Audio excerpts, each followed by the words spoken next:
Jadi ada orang yang memberikan analogi seperti ini. Kalau kamu tidak percaya hasil tes DNA yang dianalisis dalam family tree DNA atau Weiffel untuk urusan asap, itu sama saja dengan tidak percaya bahwa suhu inti matahari itu 15 juta derajat Celcius sebelum kamu mengukurnya sendiri memakai termometer dari matahari langsung. Saya tuh hampir nggak percaya kalau ada dokter ilmu pengetahuan mengatakan analogi seperti ini, bahkan membuat ini sebagai persamaan. Tapi setelah saya lihat sumbernya, ternyata ucapan ini muncul dari insinyur pangan yang membatalkan asap orang setiap hari. Akhirnya kan saya jadi maklum. Dalam hati saya ngomong, oh pantes, lawang insinyur pangan. Jadi gini kawan-kawan, short answer. Phylogenetic family tree DNA dan Weiffel itu bukan matahari. Sama sekali bukan. Weiffel dan family tree DNA hanyalah database. Lebih tepatnya adalah database partisipatoris. Karena ini bersifat partisipatoris, makanya ia hanya berisi data dari orang-orang yang berpartisipasi. Dengan catatan, mereka sanggup membayar tes DNA seharga 5 hingga 11 juta rupiah. Lantas apa bedanya ini dengan matahari? Kalau besok pagi ada 1000 orang baru yang mendaftar dan data mereka diunggah, maka pohon filogenetik di Weiffel atau di family tree DNA akan langsung berubah. Jika data baru yang muncul adalah sepupu jauh atau kerabat jauh, ya otomatis cabang baru akan muncul. Tidak kurang dari itu, angka-angka yang tercantum di filogenetiknya pun bisa direvisi, dan struktur yang kita lihat hari ini bisa sangat berbeda setelah semua data mereka itu terunggah besok pagi. Sementara matahari tidak berubah suhunya gara-gara kita beli termometer baru, database family tree DNA dan Weiffel itu berubah total gara-gara ada orang baru yang mampu membayar dan mereka mau berpartisipasi. Makanya, menyamakan tes DNA dengan data yang tersedia dari Weiffel atau family tree DNA dengan matahari, jelas ini fallacy alias cacat pikir sejak awal. Orang yang menyamakan hukum alam yang sudah final dengan laporan yang masih punya progres sejauh sampel itu bertambah adalah orang yang mengalami kesesatan berpikir tingkat dasar.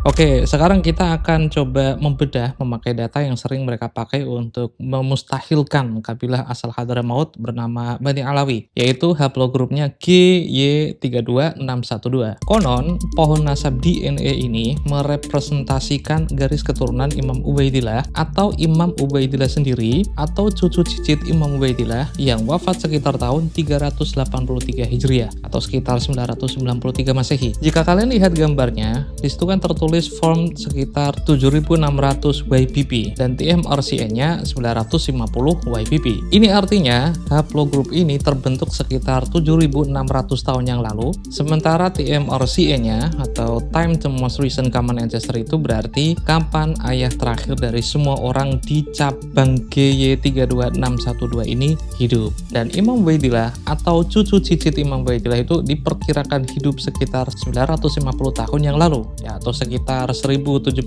Masehi. Nah, selisih antara form dan TMRCA ini sering dipakai atau sering disebut bottleneck. Bottleneck di sini adalah masa di mana garis silsilah dan keturunan Imam Ubaidillah tersebut hampir punah sebelum akhirnya mereka berkembang pesat kembali 950 tahun yang lalu atau tahun 1075 Masehi. Singkatnya, jika kita ubah filogenetiknya menjadi model saintifik seperti ini, maka garis horizontal yang membentang tanpa ada cabang dari sisi kanan hingga sisi kiri mewakili bottleneck itu. Jika angka form kita kurangi dengan TMRCA, maka rumusnya kan mudah. 7600 dikurangi 950, hasilnya adalah 6650 tahun. Artinya, bottleneck yang terjadi antara Bani Alawi sekitar 6650 tahun, dimulai dari 5600 sebelum Masehi hingga akhirnya sekitar tahun 1075 Masehi mulai berkembang pesat dan menurunkan banyak keturunan. Konsekuensinya adalah jika kita mengakui Bani Alawi sebagai keturunan Nabi, di mana Imam Ali itu hidup sekitar 1400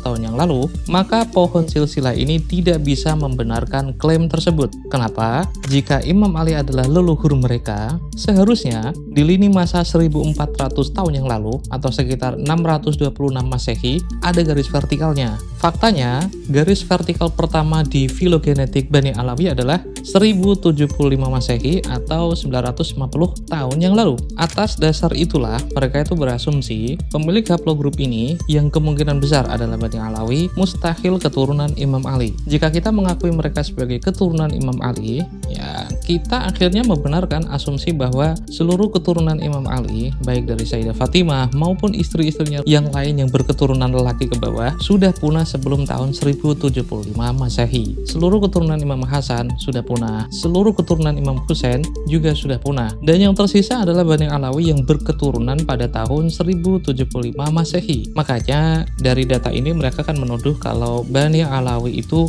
mustahil keturunan Imam Ali. Oke, ini kan terdengar mudah dipahami, bukan? Tapi setelah saya buka sendiri pohon filogenetiknya, ternyata ada kesalahan. Mereka salah. Saya akan menjelaskannya secara berurutan. Begini, pertama, untuk masuk ke bagian filogenetik seperti ini, orang-orang itu harus mendaftar 2 account. Account yang wajib dimiliki adalah account dari Waiffle itu sendiri yang biayanya sebesar 45 euro atau sekitar 890 ribu rupiah. Setelah memiliki account di Waiffle, mereka juga harus terdaftar terlebih dahulu di Family Tree DNA, di Full Genomic Corporation, di WiSec, di Enlighten, di Veritas Genetics, di BGI, dan lain sebagainya. Kenapa?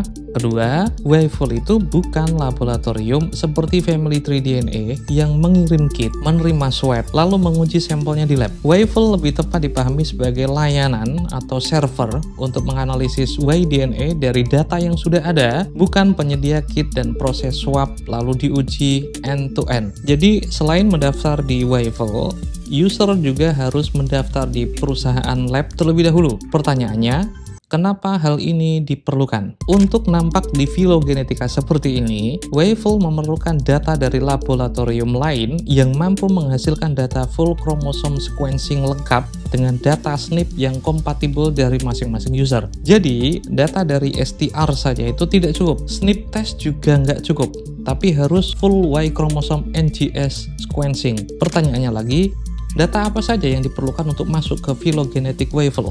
Dan yang terpenting, berapa biaya untuk mendapatkan data tersebut?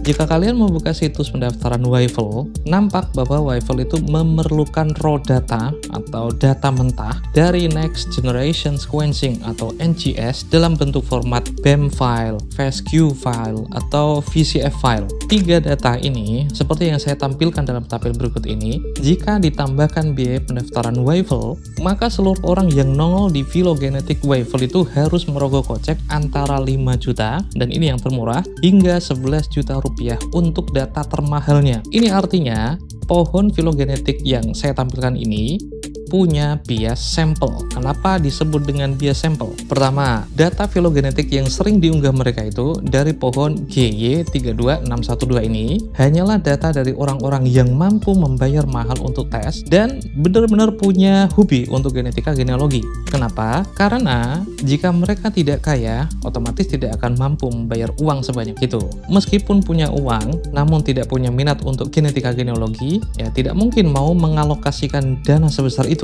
Kedua, jika tampilan filogenetik ini kalian ubah menjadi model klasik, maka nampak siapa saja orang kaya yang punya minat pada genetika genealogi tersebut. Hingga saat ini, tepat ketika saya memproduksi video ini, pohon filogenetik dari GY32612 disusun oleh data yang secara statistik sangat rapuh, hanya 47 sampel. Dari 47 sampel ini, terkumpul 60 mutasi unik yang menandai masa isolasi genetik selama ribuan tahun sebelum akhirnya bercabang sekitar 900 tahun yang lalu. Secara demografis, Sampel-sampel ini menunjukkan pola penyebaran yang sangat terpusat di semenanjung Arab bagian timur. Mayoritas sampel itu kan berasal dari Arab Saudi. Ini yang paling dominan. Diikuti oleh konsentrasi yang signifikan di Kuwait dan Qatar, serta sebaran minor di negara-negara Teluk lainnya seperti di Uni Emirat Arab, di Bahrain, dan juga di Irak. Sekedar info, pada tahun 2024, Robito Alawiyah itu kan menerbitkan sekitar 100.000 paspor atau kartu maktab daimi. Ini artinya ada 100.000 orang populasi yang sudah terdata di Indonesia. Taruhlah 47 sampel tersebut kita bandingkan dengan data tersebut secara makso ya. Maka ya kita bagi saja 47 dibagi 100.000 kemudian dikali 100%, hasilnya 0,047%. Pertanyaan saya untuk seluruh orang yang memahami ilmu statistik, coba jawab, apakah populasi sebanyak 100.000 orang di Indonesia jika diambil sampel sebanyak 47 orang dari Arab Saudi, Kuwait, Qatar, Uni Emirat Arab, Bahrain, dan Irak bisa disebut representatif? Di samping itu, dari 47 sampel tersebut, benarkah semuanya itu Ba'alawi? Apa buktinya bahwa 47 sampel ini adalah Bani Alawi semua? Jadi saya tunggu koreksinya di komentar, karena saya menilai bahwa 47 orang yang menyusun filogenetik di Waffle ini tidak representatif. Kembali ke soal matahari tadi, apakah meragukan data Waffle sama dengan tidak percaya suhu inti matahari sebelum mengukurnya langsung? Jelas tidak, sama sekali tidak. Meragukan matahari itu kan konyol, karena hukum termodinamika berlaku secara universal. Mau diukur sekarang kayak 1000 tahun lagi, kayak mau diukur oleh orang Amerika kayak atau Indonesia kayak, ya hasilnya sama, 15 juta derajat Celcius. Sementara meragukan finalitas Waffle itu bukan konyol.